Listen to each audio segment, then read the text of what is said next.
Afghan refugees are desperate to escape their Taliban-controlled country with just days to go until the American troops leave. But once those refugees make it out, where can they go in the U.S.? It is a long process. Joining us live with immigration attorney Andres Mejer from New Jersey. Good morning, Andres.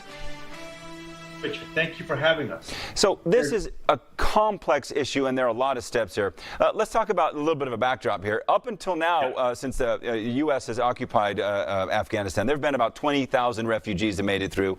But there are a lot more now going forward, right? There are 21,000 in the special immigrant visa pool right now that are in the process of being vetted. That really was slowed down due to COVID.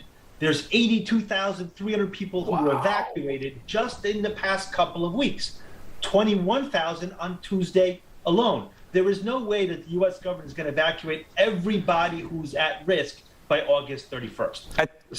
There are some that's going to have to continue. No, that's what I was going to say. So I think a lot of people are saying, what's going to happen when they get here? Before they even get to America, there are several steps they have to go through. So there's 14 steps for special immigrant visa. They usually take years to process. For what we're concerned about right now, it's where in the process are they? If they've already gone through the security vetting, then they're going to be flown in to either Fort Lee in Virginia, Fort McCoy in Wisconsin, Fort Bliss in Texas, or the joint McGuire Fort Dix base in New Jersey for that fingerprinting and the processing to then come in to be allowed into the United States. If they are not that far along, they are going to be taken to a third-party country like Qatar, United Arab Emirates, Bahrain, or Germany to be processed and then to come into the United States. So this is a process that will, I think a lot of people said, okay, we're out by August 31st. What happens then? These people will still be trying to get into the U.S. for months, if not years to come from here, even when we are done with Afghanistan.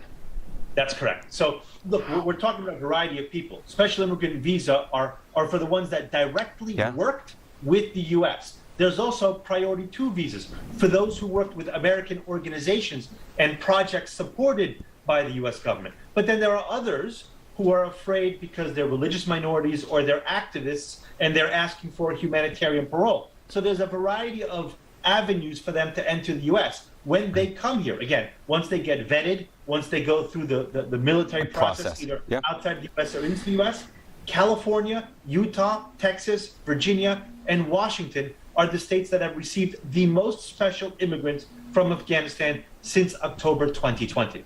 Man, it's just so complex a problem to solve there. Andres Mejer, immigration attorney, thank you for joining us this morning and giving us an insight to a rather lengthy perspective and a process on this whole thing. Andres, thank you. Thank you very much.